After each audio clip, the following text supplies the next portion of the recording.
Bueno, buenas tardes. Buenas tardes, Roxana. Buenas gracias tardes por acompañarnos. Nada, al contrario, es un gusto.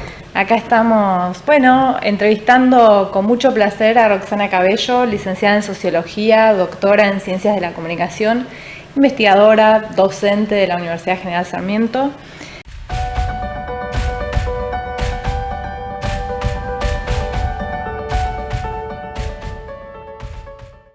Y encontramos que uno de los desafíos más interesantes que había era empezar a indagar qué tipo de potencialidades podía ofrecer las tecnologías de la información y de la comunicación respecto de los procesos de desarrollo humano, porque en general los discursos de las agencias internacionales daban por sentado que había como una relación directa y casi automática entre la integración de tecnologías a la manera de cómo se pensaba antiguamente la modernización y la generación de esos procesos de desarrollo. Nosotros dijimos, ¿será que es tan automático esto? Y por otra parte se ponía mucho énfasis en que la educación es el espacio en donde, como se juega la equidad, se podía de alguna manera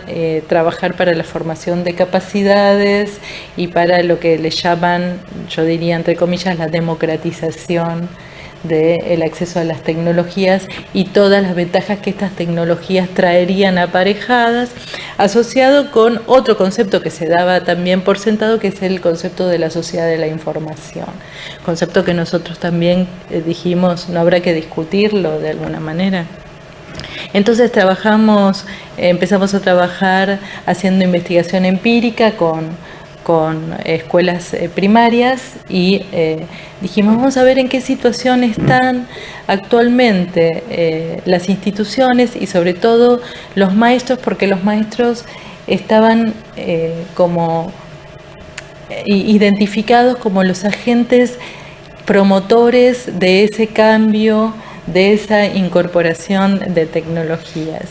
Empezamos en 2000 a trabajar con estos estudios empíricos. Estuvimos unos cuantos años haciendo ese seguimiento. Nos tocó la crisis de 2001 y 2002. Esto había impactado mucho.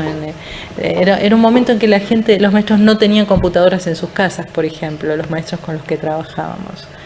Como resultado de ese estudio, publicamos un libro que se llama Yo con la computadora no tengo nada que ver, que entre la gente que trabaja este tema es bastante conocido, solemos discutirlo, intercambiamos sobre ese tema.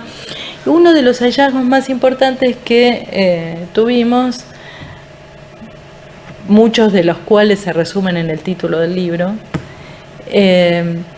nos hizo pensar que teníamos que ir un poco para atrás, es decir, que no podíamos depositar todas las expectativas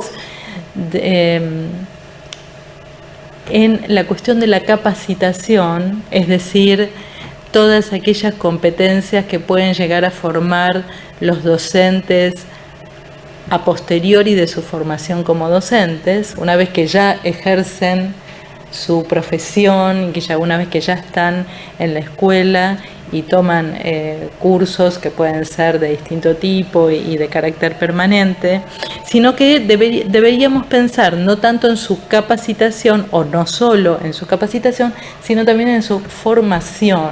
Es decir, preguntarnos de qué manera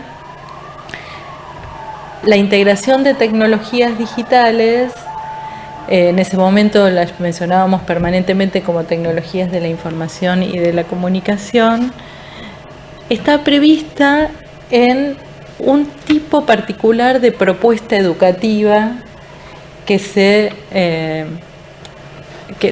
la que formatea a los docentes que van a trabajar en los distintos niveles de la enseñanza en la educación en Argentina, ¿no?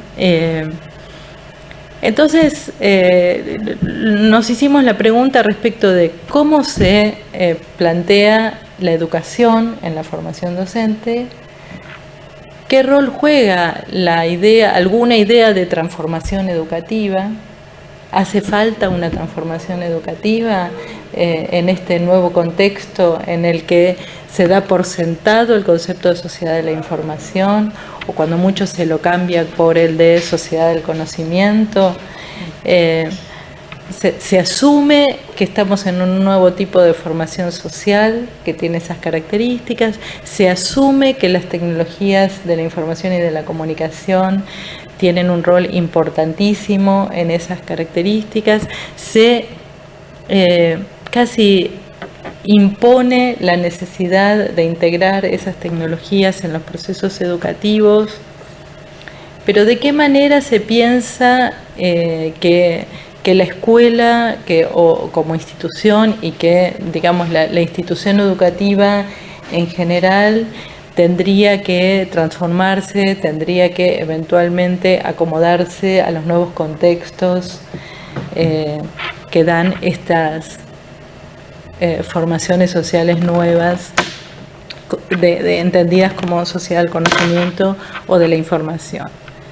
Que insisto con aclarar que en nuestro equipo tendemos a no alinearnos con ese tipo de caracterización.